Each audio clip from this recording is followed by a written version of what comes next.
हाय। आज की वीडियो उन लोगों के लिए है जो क्लास 10th में है या क्लास 12th में है और उनके बोर्ड एग्जाम्स नियर है।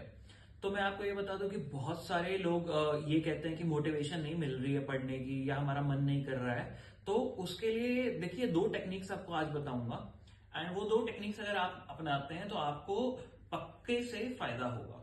तो पहली टेक्निक ये है, देखो Simon Sinek start with why book में बोलते हैं कि you should have a reason. आपको रीजन होना चाहिए। तो आपके लिए रीजन क्या हो सकता है 10th और 12th में? अब बहुत सारे लोग ये बोलते हैं कि यार हमें तो जब पोस्ट ग्रेजुएशन में जाएंगे, एमबीए में जाएंगे या जब यूपीएससी का एग्जाम देंगे तभी पढ़ेंगे, ऐसे पढ़ने से क्या फायदा, ऐसे लगने से कौन सा मैनेजर लग जाएंगे या एडमिनिस्ट्रेटर बन जाएंगे। तो दोस्तों मैं उनको ये चीज बताना चाहता हूं कि कई बार जब आप कोई कंपनी आती है वो आपकी एकेडमिक कंसिस्टेंसी देखती है कि आप 10th 12th में कितना कंसिस्टेंट रहे। ठीक है, तो कई बार वो क्राइटेरिया ऐसे बना देती है कि 80 80 80 या 888 पॉइंटर। ठीक है, और दूसरी बात ये होती है कि जैसे यूपीएससी या कैट का एग्जाम है उसमें आपकी 10th 11th और 12th से बहुत सारे क्वेश्चंस आते हैं। अगर आप ये पहले ढंग से अच्छे से समझ लेंगे, कर लेंगे, तो आपको बाद में बहुत ज्यादा इन पे जोर लगाने की जरूरत नहीं पड़ेगी और ये क्वेश्चंस आप आसानी से निकाल पाएंगे एंड वो आपको एक एज देगा आपकी प्रिपरेशन में।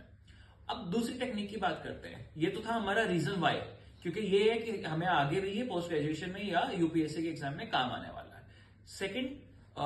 सेकंड रीजन जो है वो सेकंड टेक्निक जो है वो ये है रॉन वाइट की टेक्निक है। ये रॉन वाइट कौन थे? ये फॉर्मर यूएस मेमोरी चैंपियन है एंड इन्होंने एक टेक्निक बताई थी जो बहुत सारे लोग यूज करते हैं फॉर रिमेम्बरिंग लिस्ट एक्सेट्रा।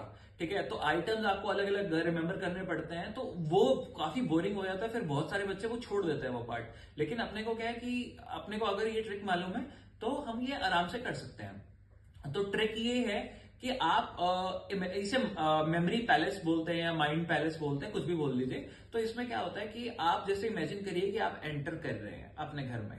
तो आप इमेजिन कर सकते हैं कि आपने जैसे एंटर किया तो आपने सबसे पहली चीज क्या देखी, और जैसे मान लीजिए आप ड्राइंग रूम में आए या लॉबी में आए तो आप एक बड़ी चीज देखिएगा। जैसे आपने देखा ये टेबल है या फिर ये सोफा है, इस सोफे के दो पार्ट हैं, यहाँ ये है, वहां वो है, फिर वो है एंड फिर जो है शैंडलियर है। ठीक है, तो अब आप क्या कर सकते हैं, आप इनको एक एक चीज से एसोसिएट कर सकते हैं, एक एक आइटम से।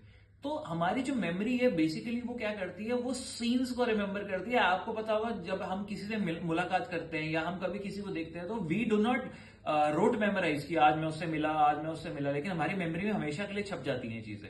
वो इसलिए होती है कि मेमोरी सीन्स को लाइक करती है। सीन्स को इसलिए लाइक करती है क्योंकि हमारे सारे सेंसेस यूज हो रहे होते हैं। तो आप सारे सेंसेस यूज करके इमेजरी बनाकर उसको लिंक कर सकते हैं एंड फिर जब आपसे पूछा जाए कि हाँ भाई थर्ड आइटम क्या था, तो आप ऐसे कह सकते हैं कि फर्स्ट मैंने टेबल देखा, दूसरा ये वाला सोफा देखा, तीसरा वो वाला सोफा देखा, उस सोफे पे ये था, तो थर्ड आइटम वो है। तो ऐसे आप रिमेंबर कर सकते हैं एंड ऐसी और ट्रिक्स जाननी है अगर आपको तो आप कमेंट कर सकते हैं। एंड अगर आपको ये वीडियो अच्छी लगी हो तो प्लीज लाइक करना एंड बोर्ड्स को अच्छे से दो। ऐसा नहीं है कि वो कहीं काउंट नहीं होता, वो काउंट होते हैं। हमारे वाली गलतियां मत करो। Thank you.